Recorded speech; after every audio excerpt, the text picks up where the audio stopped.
On the morning of December 12th, a thick fog clung to the runway at O'Hare International Airport, as if the sky itself was trying to hold onto its secrets.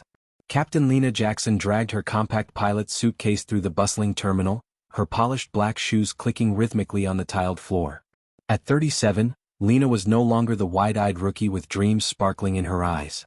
She was a former military pilot with over 15,000 flight hours, who'd flown transport planes through war-torn skies in the Middle East, landing in storms that others only dared watch on radar screens. Today she wore the crisp new uniform of Horizon Airlines, one of America's oldest carriers, with 4 golden stripes gleaming on each sleeve, a symbol of the captain rank she'd earned through sweat, tears and blood. Lena glanced at her watch, 5:17 a.m. The briefing for flight HA-27 to San Francisco was set for 5:30. She had just enough time to swing by the crew lounge, where the smell of fresh coffee and the low hum of chatter always felt like home.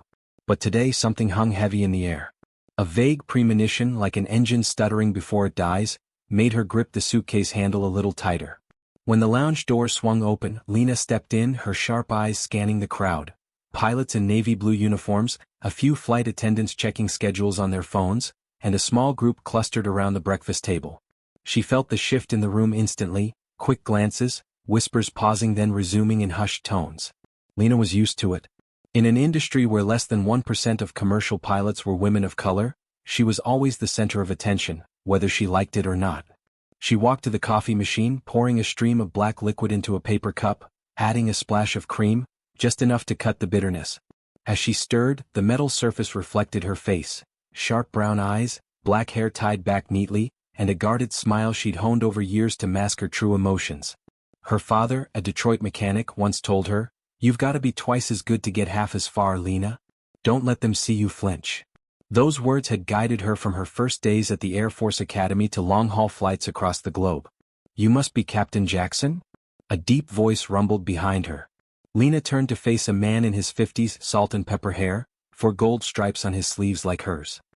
He extended a hand, offering a polite smile that didn't reach his pale blue eyes. "I'm Captain Robert Hayes. Welcome to Horizon." "Thank you, sir," Lena replied, shaking his hand with a firm grip. "It's an honor to join the team." "Call me Robert," he corrected, his tone smooth but laced with something chilly underneath.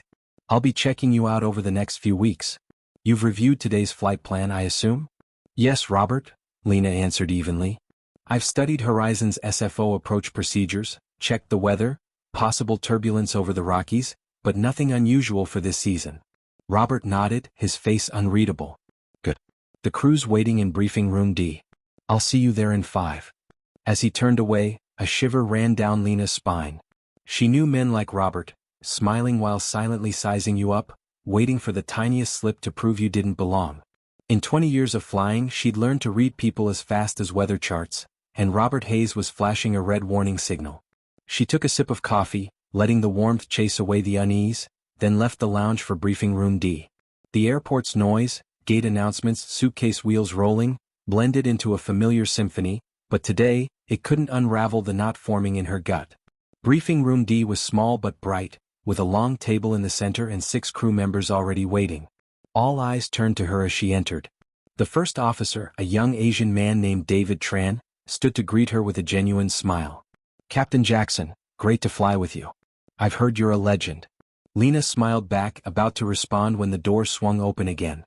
Edward Sullivan, the chief of flight operations, strode in, followed by Robert Hayes.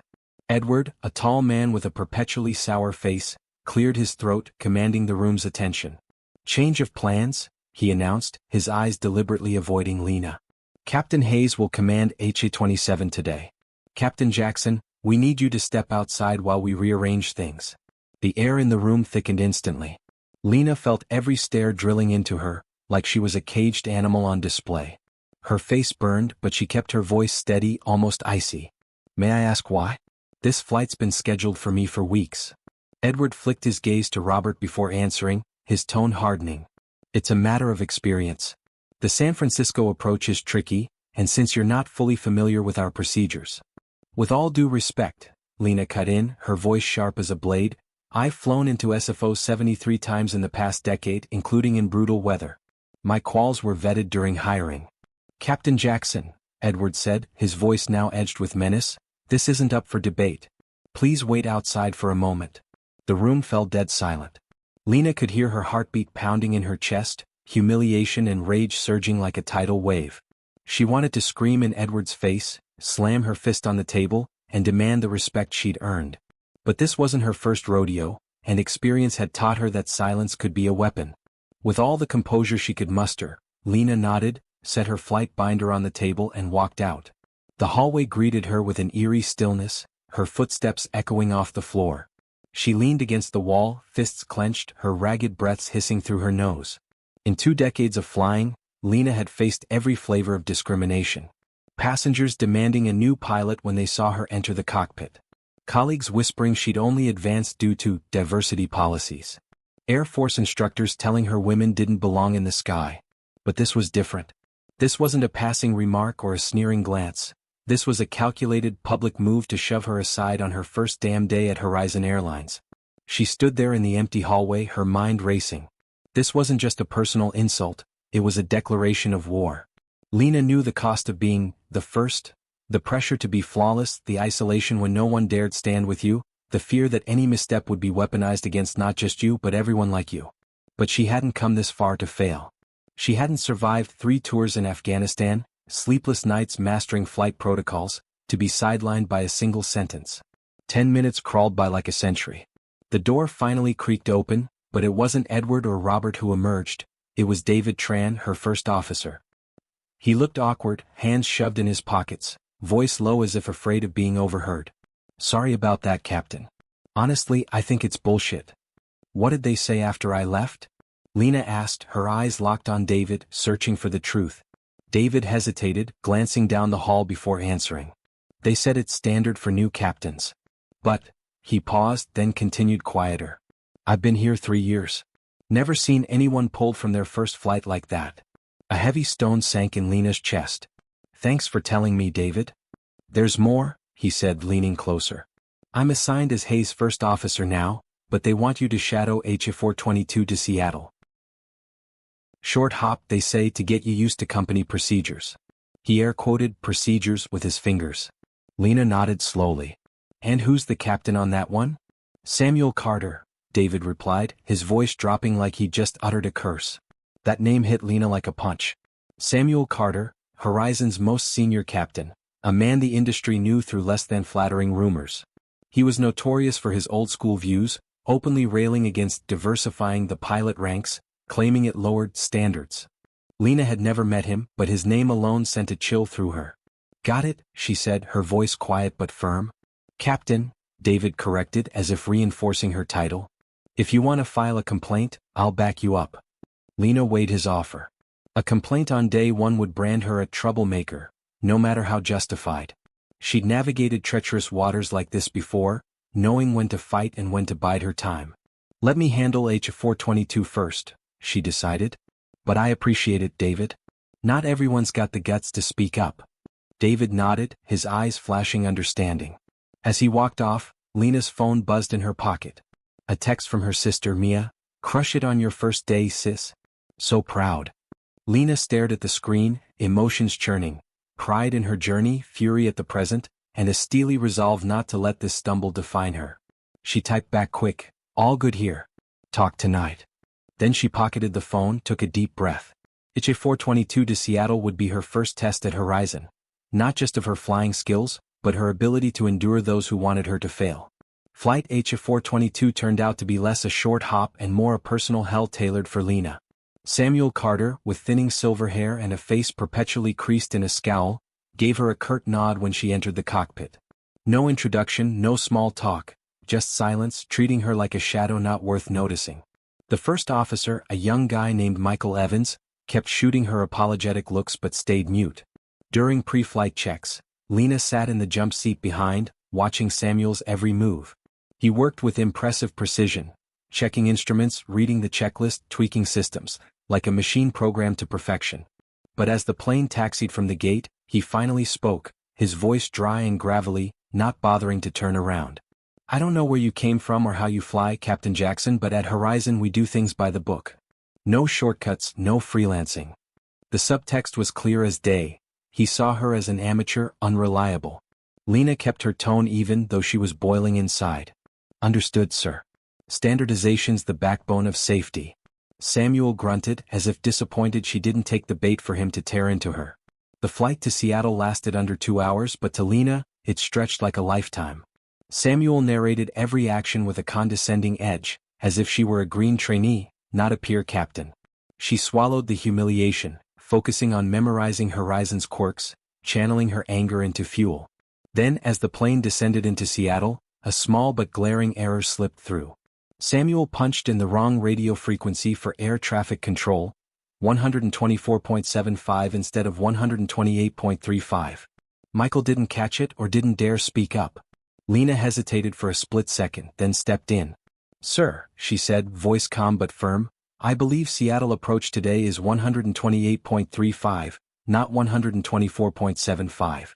The cockpit went dead quiet. Samuel's shoulders stiffened. He checked the approach chart, then grudgingly adjusted the radio. You're right, he muttered, voice tight. Thanks, Captain Jackson. That admission clearly stung him, but Lena didn't expect what came next. After the plane parked at the gate, Samuel turned to face her for the first time, his pale blue eyes icy. You've got sharp eyes, he said. But don't get it twisted. One catch doesn't prove you belong at Horizon. This airline's got traditions, standards, not everyone fits. His words stabbed straight into Lena's pride. She fired back, voice cold but cutting. With all due respect, sir, tradition has to evolve. Otherwise, it's just an excuse to stagnate. Samuel stared her down, eyes blazing. Not at Horizon, he growled. Never.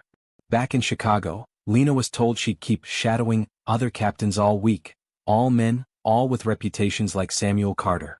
The pattern was glaring, they were trying to wear her down, force her to quit. But Lena wasn't the type to break. That night, in her new Chicago apartment, Lena sat with a glass of red wine, video calling Mia. They did what? Mia yelled through the screen, her lawyer's outrage ready to ignite. Lena, that's blatant discrimination. You could sue their asses to dust.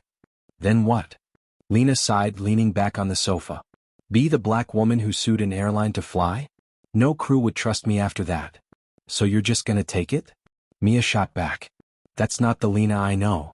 I'm not saying I'll let it slide, Lena replied, her voice hardening like steel. Just not suing yet. There are other ways to fight. What's your plan? Mia asked, eyes glinting with curiosity. Lena sipped her wine, thinking.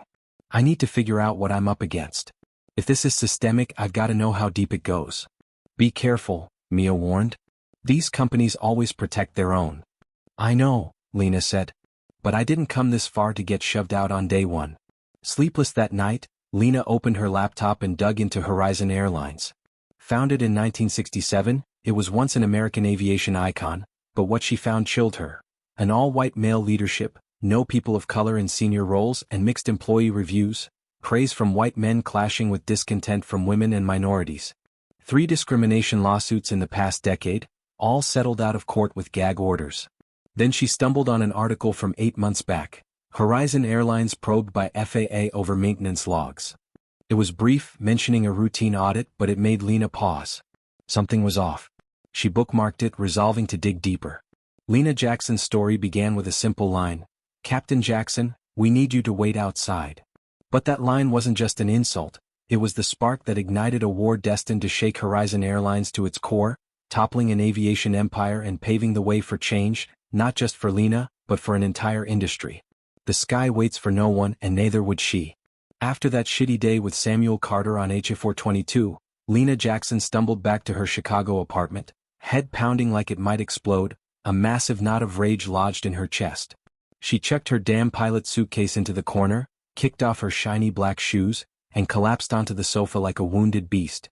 The glass of red wine from last night sat there, but she didn't give a fuck about touching it now. Samuel's words, not at Horizon never, buzzed in her skull like a swarm of flies, making her want to smash something to pieces. The next morning, Lena dragged her ass to Horizon's headquarters, forcing a poker face to hide the fury boiling inside. Her uniform was crisp as hell, hair tied back military tight, but her eyes burned like they could torch everything in sight. They told her she'd keep shadowing other captains all week, a bullshit schedule clearly designed to drain her and make her quit this fucked up game.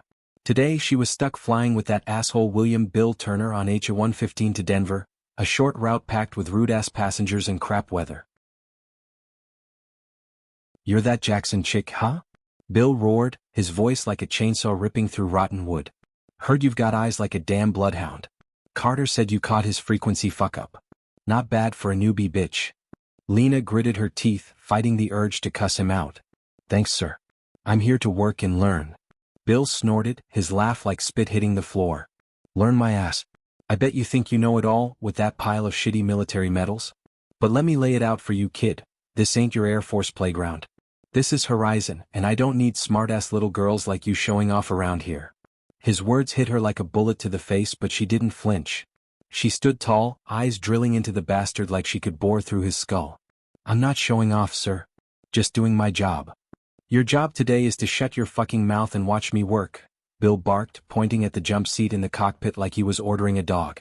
"And don't open that trap unless I say so, got it, you dumbass?" Lena's blood boiled to the top of her head, but she nodded, swallowing the goddamn rage down her throat.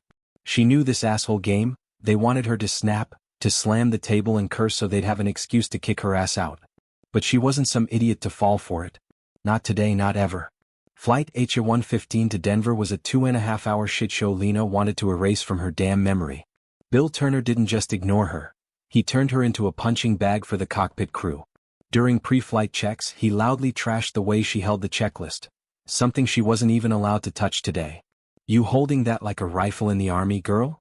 Bill bellowed, his voice echoing through the cockpit like a busted speaker. The first officer, a twitchy kid named Chris Parker, ducked his head like he wanted to crawl under the floor, clearly scared of catching heat. "Quit with the serious face, Jackson. It doesn't make you look any smarter, you moron." As the plane took off, Bill kept up his shitty performance. He turned to Chris and yelled loud enough for Lena to hear every word, "Watch out, Parker. Don't let this chick catch your frequency slip like she did with Carter. She thinks she's some goddamn sky goddess or something." Chris forced a laugh like a dumbass, but Lena saw the unease in his eyes. She sat still, hands gripping the armrests, nails digging into her skin till it nearly tore. Every word from Bill was a knife to her pride, but she told herself, "These fuckers want me to quit. No fucking way." At 35,000 feet, with the plane leveled off, Bill spun around to glare at her, eyes narrowed like he wanted to rip her apart. "Hey Jackson, how's that jump seat treating you? Comfy? 'Cause I bet your ass'll be parked there a long damn time. Horizon doesn't need bitches like you running around screwing shit up." Lena sucked in a deep goddamn breath, keeping her voice ice cold even though she wanted to smash his face in. "I'm here to work, sir, not to screw up." "Work?" Bill cackled, the sound piercing like it could bust the cockpit ceiling.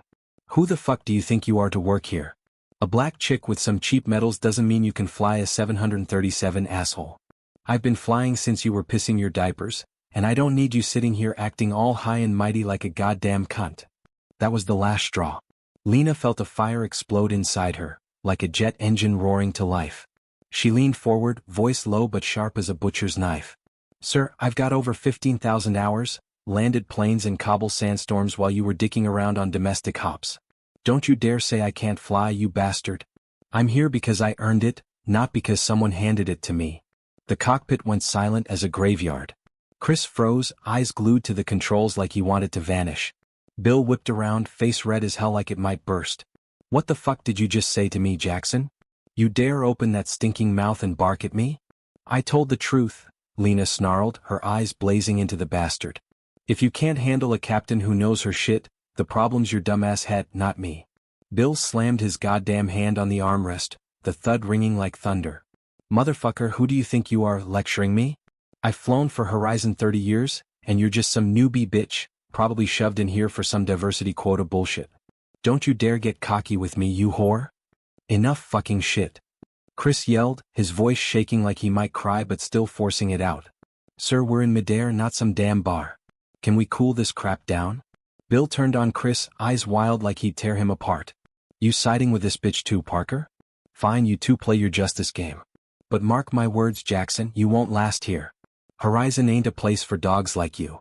Lena didn't bother replying. She sat back, heart pounding like it'd bust her chest, but not from fear, from a raging fury and a resolve that just ignited. Bill Turner wasn't just a loudmouth asshole. He was a mirror of a rotting system ready to stomp anyone different into the mud. And Lena swore to herself she'd make these bastards pay. to 1:15 landed in Denver with tension thick enough to snap. When the plane stopped, Bill shot up, threw Lena a look like he wanted to burn her alive, and stormed off without a word. Chris stayed behind, guilt written all over his face. Sorry about that, Captain. That asshole, he shouldn't have said that. No shit, Chris, Lena replied, her voice calmer now but still hiding a fire ready to flare. I'm used to dogs like him. But it's not right, Chris growled, showing some spine for once. You don't deserve to be treated like crap. Nobody does. Lena gave a faint smile, feeling a flicker of warmth in this shitstorm. Thanks, Chris. But don't worry, I don't go down easy. As she left the plane, an email from Horizon HR pinged her phone. They summoned her to meet Edward Sullivan as soon as she got back to Chicago. A cold dread crept up, but this time she wasn't scared, she was ready to face those bastards. Back at Horizon HQ that afternoon, Lena strode into Edward Sullivan's office with her head held damn high. He sat behind his desk, hands clasped, face sour like a guy with chronic constipation. Robert Hayes stood in the corner, eyes cold as a viper's, watching her. Sit your ass down, Jackson, Edward barked, skipping any pleasantries. Lena sat, keeping her face stone cold despite wanting to smash his jaw. What's this shit about, sir? Edward leaned forward, voice low like he meant to intimidate. I hear you fucked up on today's flight. Got into it with Turner, screwed up crew unity. Explain yourself. Lena smirked inside but kept her expression blank. I didn't fuck up, sir. I reacted when that bastard insulted and trashed me like a dog. If you want to know, ask Turner why he called me a whore and said I don't belong here. Edward narrowed his eyes, no surprise in them. Turner's a veteran captain. You're a newbie chick. What right do you think you have to argue with him? I've got the right to some goddamn respect, Lena roared, her voice slicing through the stale air like a knife. I didn't come here to be a punching bag for arrogant assholes who think I'm unworthy, 'cause my skin's black or I've got a uterus. No fucking way. Robert stepped forward, cutting in with an icy tone. You're overreacting, Jackson. This is Horizon, we've got our own way of doing things. If you don't like it, the door's right there, so fuck off. Lena spun to Robert, eyes blazing like she could torch him. Your own way is letting bastards like Turner curse and humiliate people? If that's Horizon's culture, I'd rather not work with a pack of disrespectful mutts. The room went quiet as a damn tomb. Edward slammed his hand on the desk, face red like he'd stroke out. Enough of this shit, Jackson. You dare call my people mutts? Who the fuck do you think you are, acting high and mighty here? I'm a captain, you bastard. Lena shouted, jumping up to face Edward. I've flown through war, landed planes with bullets whizzing by, and I didn't come here to be treated like trash. Wanna fire me? Go ahead, but don't think I'll shut up and take this discriminatory bullshit. Edward shot up, jabbing a finger in her face like he'd hit her. You're done, Jackson. I'll make sure you never fly for any airline again. Get the fuck out now. Lena didn't say another word. She turned, stormed out with steps hard as steel, heart pounding like it'd explode. As the door slammed shut, she heard Edward yell to Robert, that chick thinks she's hot shit defying me? I'll show her. Outside Horizon HQ, Lena stood in the parking lot, her breath steaming in Chicago's biting cold. She felt pissed as hell yet exhilarated, furious at those bastards, thrilled to finally unload the shit in her chest. But she knew the cost. Those dogs would smear her, wreck her rep, turn her into a ghost in aviation. Her phone buzzed like crazy. A text from David Tran, heard you had a blowout with Turner and Sullivan. What the fuck's going on, Captain? Lena shot back, those bastards want me to bow down. I'm not playing. Meet me at the cafe near the airport, 7 p.m., hurry the fuck up. That night, in a small cafe a few blocks from O'Hare, Lena sat across from David, spilling the whole damn mess. David listened, eyes wide like they'd pop out. Holy shit, he whispered when she finished. They're real dogs. What now? They won't let this slide. I know, Lena said, sipping bitter coffee. But I didn't come here to lose, David. If they want a fight, I'll give them one they'll never forget. David leaned in, voice dropping like he feared eavesdroppers. I've heard some stuff about Turner and Sullivan. Those assholes are college buddies with Carter. A pack of dogs covering each other's backs, right or wrong. And there's talk they're hiding something bigger, not just discrimination. Lena's brow furrowed, heart racing. What the fuck do you mean? I'm not sure, David admitted. But hangar techs whisper about maintenance cuts. No proof yet, but if it's true, that's why they're rushing to kick your ass out. A jolt shot through Lena. If David was right, this wasn't just personal, This was shit that could crash planes, kill hundreds, all to line those bastards' pockets. She gripped her coffee cup, nails whitening like she'd crush it. Can you dig more? I need to know for sure, damn it. David nodded, looking scared shitless. I'll try. But be careful, Lena. They don't fuck around. Neither do I, Lena growled, voice hard as rock. They lit this shitstorm. Now I'll be the one to put it out. After that fucked up night at the cafe with David Tran, Lena couldn't sleep. She sprawled on her Chicago apartment sofa, staring at the ceiling, mind spinning like a busted jet engine. David's words, maintenance cuts, Turner, Sullivan and Carter covering up bigger shit, cut into her like knives. If true, this wasn't just a few discriminatory assholes, it was a pile of crap that could drop planes from the sky, slaughtering hundreds just to fatten their wallets. Lena clenched her fists, nails digging into her palms till they bled. She couldn't let this slide. Next morning, Lena hauled herself to Horizon with a head heavy as lead and a resolve burning like hellfire.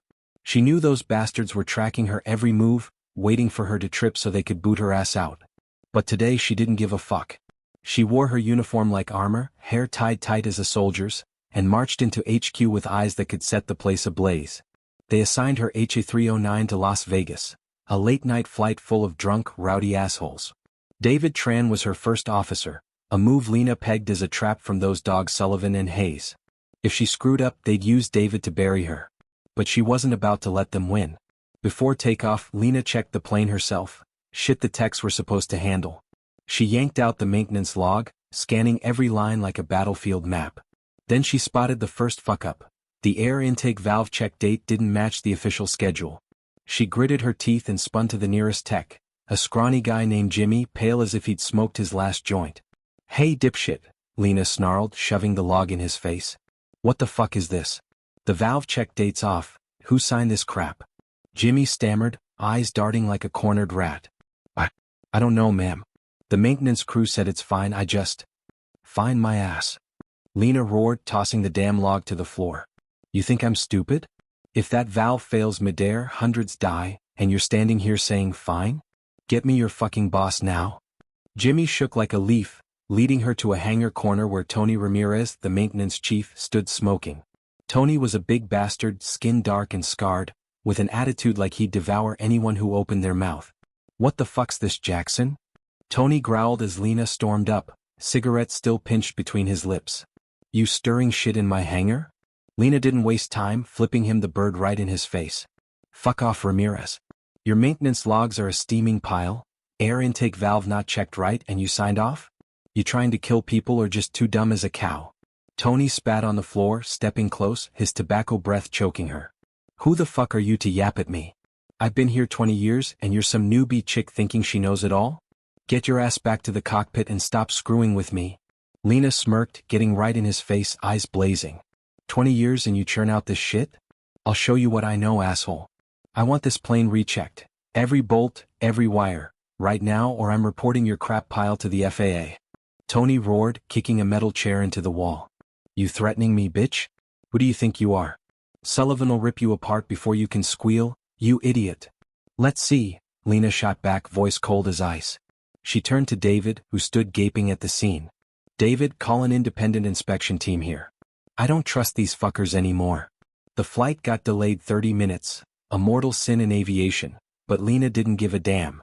She stood there, overseeing every check, noting every tiny shit the techs tried to hide. When the plane was finally cleared, she boarded with David, but in her head, the fire was raging out of control. HA-309 to Vegas went smooth, but back in Chicago the next morning, Lena was summoned straight to Edward Sullivan's office.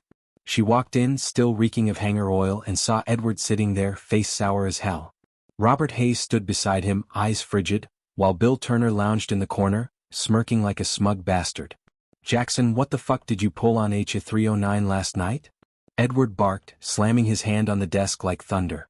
Delayed the flight 30 minutes over your dumbass check? You know how much that cost me. Lena stood tall, refusing to sit, staring Edward down like she could pierce him. I found a maintenance log error, sir. Air intake valve wasn't checked right.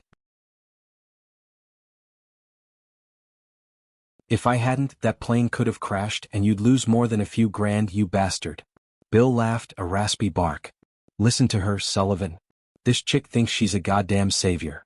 You delayed a flight over a valve? Nobody gives a fuck, Jackson. You just cost me money and time, you moron. Lena spun to Bill, flipping him off in his face. Fuck you, Turner. If you think a few bucks matter more than lives, you're the dumbest asshole I've ever met. I'm not here to play your cost-cutting games with you dogs. Edward shot up, pointing at her face. You dare talk to my crew like that? I'll have your ass out of here today, Jackson. Who the fuck do you think you are? Lena smirked, stepping to the desk and dumping Edward's coffee on the floor. I'm a captain, asshole. And I won't let you kill people for your shitty profits. Fire me? Try it, but I'll drag this whole fucked up airline down with me. Robert cut in, voice like ice. You've crossed the line, Jackson. Give me a reason not to report you right now. Lena spat on the floor in front of Robert, eyes blazing. Report me, Hayes. But I've got it all logged, fake records, your threats, this whole shitshow. I'll show the FAA and the press what a pack of bastards you are. The room went silent as a damn crypt. Edward's face flushed, Bill clenched his fists like he'd swing, and Robert just stood there, eyes slitted like a snake. Finally Edward roared, Get the fuck out, Jackson. You're not done with me yet. Lena turned, kicked a chair into the wall and stormed out, leaving those bastards in the chaos she'd unleashed. She didn't head home. Lena went straight to the hangar where Tony Ramirez and his techs were working. This time she wasn't there to fight, she was there for allies. David's talk of maintenance cuts spun in her head, and she needed proof to bury those dogs. In a hangar corner, Lena spotted Marcus Brown, a black tech around 40 she'd met days ago. Marcus was checking an engine, sweaty but sharp-eyed. She approached, voice low but solid. Hey Marcus, Lena called. I need to talk. Marcus looked up, wiping his hands, frowning. What's up, Jackson? More chaos. No, Lena said, locking eyes with him. I know those bastards upstairs are slashing maintenance. Tell me the truth, how bad is this shit? Marcus glanced around, clearly paranoid. You crazy? I've got 3 kids, Jackson. I don't want to lose my job over your mouth. You think I don't get it? Lena growled, leaning closer, voice like thunder. But if a plane drops, 'cause of those dogs, how'll you face your kids? I'm not asking you to step up, just tell me what's real. Marcus sighed, shaking his head like he'd curse. Fuck, you're stubborn. Fine, I've seen stuff. Logs faked, planes that should have been grounded still flying. Tony forced us to sign off, said it's no big deal, but I know it's major shit. Lena nodded, heart pounding. Got proof? Marcus hesitated, then pulled a small USB from his pocket. Kept this, just in case. Logs, internal memos, all here. But if you use it, don't let them trace it to me, damn it. Lena took the USB, gripping it tight. Thanks, Marcus. I won't let this touch you. As she left the hangar, her phone buzzed. A text from Sarah Kim, a flight attendant from a prior flight. Captain, I've got pics from HA336 last month. Pressure valve cracked, failed inspection, but they flew it anyway. Meet me at the lounge, 5 p.m.? Lena fired back. Good, hurry the fuck up. She knew Sarah was scared, but this shit was growing, and she couldn't stop. At 5 p.m., Lena met Sarah in the crew lounge. Sarah, a petite Korean girl, handed over her phone with trembling hands. Here, she whispered. HA330 SIXS pressure valve, cracked clear as day. They told me to shut up, but I snapped pics. Lena stared at the photos, fire roaring inside. Holy shit, Sarah, this is gold. You're brave as hell. Sarah gave a weak smile, eyes teary. I don't want to die, 'cause of those bastards, Captain. Anything else you need, just say. Lena nodded, clapping Sarah's shoulder. Thanks. I won't let this go to waste. That night in her apartment, Lena spread out the evidence. Marcus's USB, Sarah's pics, her own notes on those dogs Turner, Sullivan, and Hayes. She called Mia, voice shaking with rage and resolve. Mia, listen, Lena growled as Mia picked up. I've got enough shit to crush Horizon. Fake logs, busted valves, pressure from those assholes to hide it. Get your FAA buddy on this right fucking now. Mia went quiet a beat, then said, You sure, Lena? This is a bomb. I've never been surer, Lena snapped, eyes locked on the evidence. These dogs gotta pay. Hanging up, Lena stood, staring out at Chicago's night sky. She knew this shit could tank her career, but she didn't care anymore. This wasn't just personal, it was thousands of lives. She spat on the floor, flipped the bird at the sky like a final fuck you to Horizon's bastards. You wanna play? Lena whispered. I'll show you how to play, you sons of bitches. After that fucked up day smashing Sullivan's glass table and hurling a hammer into his office wall, Lena Jackson walked out of Horizon HQ with her head high and a heart pounding like it had burst. She dropped the bomb, evidence sent to the FAA, the press blasting those bastard shit on front pages, and now she just had to wait for their rotten empire to collapse. But amid the blazing anger, something else flickered, not glee but a deep sadness, a pity for the colleagues and skies she once loved. The next day Horizon turned into a damn madhouse. Edward Sullivan ordered nearly 40% of the fleet grounded, the planes Lena had flagged as maintenance fuck-ups.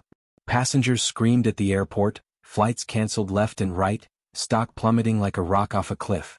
The FAA stormed in like bloodhounds, independent inspectors tearing apart every bolt and log. Lena stood in O'Hare's parking lot, watching staff scramble like headless chickens, smirking, but it was a joyless, bitter twist of her lips. Her phone buzzed like crazy. Mia called, shouting over the noise, "Lena, you see it? Chicago Times ran the damn story, Horizon Airlines, death in the skies. FA's ripping them apart, stocks in the gutter. You did it, sis."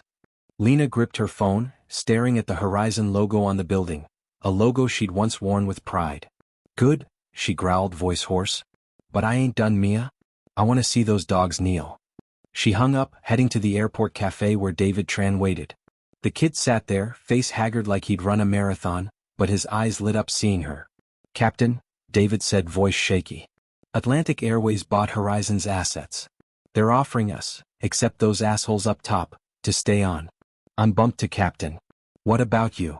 Lena sipped bitter coffee, eyeing David with a mix of steel and softness. "Still thinking," she said. "But you deserve it, David. You stood up in this shitstorm." David gave a weak smile, head dipping. "Without you I wouldn't have dared. You changed everything, Lena, not just Horizon but the whole industry. I hear other airlines are self-checking now, scared of ending up like them." Lena glanced out the window, watching a 737 towed to the hangar, techs swarming it like ants. She spat on the cafe floor, flipped the bird at the sky as a last goodbye to Horizon. "They had it coming," she growled. "But I didn't do this for me, David. I did it for the people who almost died on those fucked up planes." 3 days later the real shit hit. The FAA yanked Horizon's operating license, citing systemic and willful safety violations, a death sentence for a once iconic airline. Edward Sullivan, Robert Hayes and Bill Turner got suspended, rumors swirling that the Justice Department was prepping criminal charges. Endangerment, fraud, obstruction. Lena sat in her apartment watching TV as reporters mobbed Horizon HQ, feeling something beyond anger, an emptiness, a sorrow for what was lost. Her phone rang. Mia again, voice piercing, "Lena, they're indicted. Sullivan, Hayes, Turner, could rot in jail for life. FAA wants you on their new safety board. You hearing me?" Lena held the phone, staring at the evidence still on her table. Marcus's USB, Sarah's pics, Sullivan's memo. She smirked, but it didn't reach her eyes. "I hear," she said, voice low. "But I don't want him dead in a cell, Mia. I want him alive to face their shit."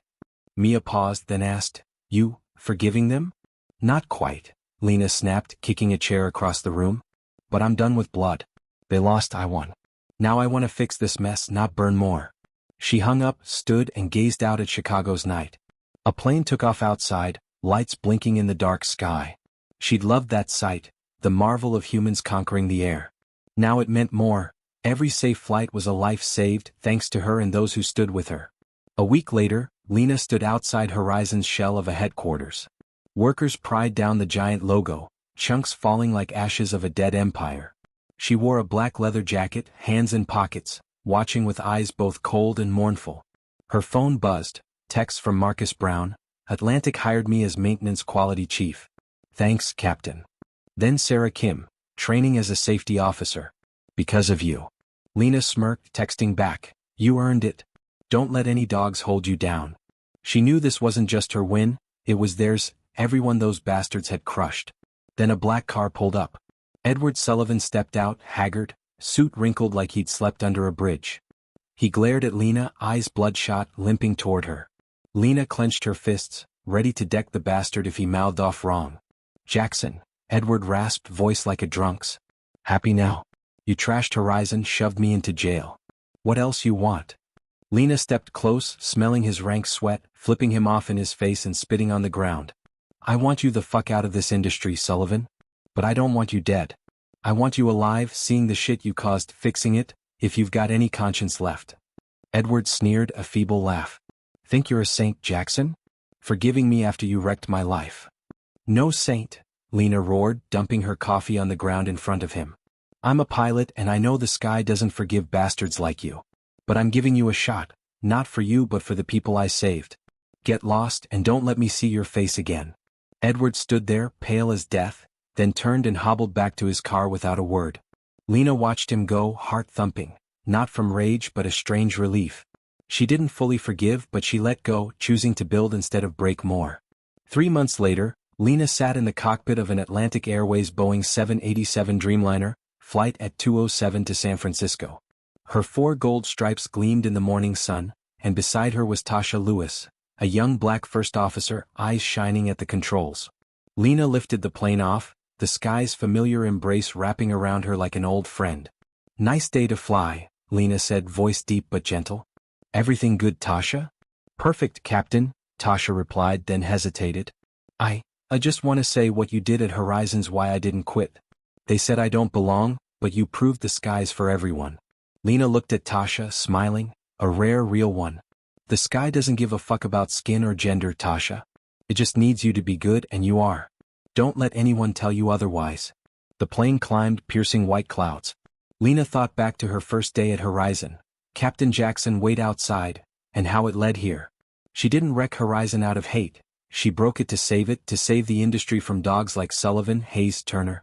Now she flew not just for herself but for Marcus, Sarah, David, Tasha, all those once held down. That night at Atlantic's Ops Center, Lena finished her flight log.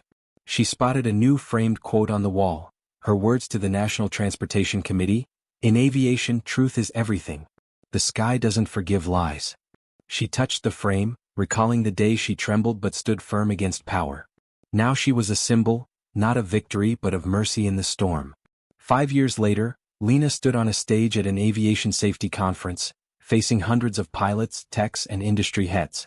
She wore a black suit, hair tied high, voice booming like thunder as she spoke of Horizon, not with fury but understanding. "Those bastards nearly killed thousands," she roared, flipping the bird skyward as a reminder. "But I'm not here to bury them. I'm here to say we can do better, not just safer but fairer. The sky's for everyone and I won't let anyone get pushed out again." The crowd erupted in applause but Lena didn't need it. She stepped down, seeing Marcus, now Atlantic's maintenance chief, Sarah a safety officer, David a captain, Tasha mentoring newbies. They came because of her but she knew she won because of them. That night an email from Robert Hayes, the bastard who'd threatened her, popped up. "Jackson, after community service I see you were right. Sorry." She stared, spat on the floor, then typed back, "Accepted. Live better, Hayes." She stood, gazing at Chicago's sky. She'd smashed Horizon not to destroy, but to rebirth it, to give those bastards a chance to repent, to keep the sky a place of truth and humanity. Lena smiled, stepping into the dark, ready for her next flight.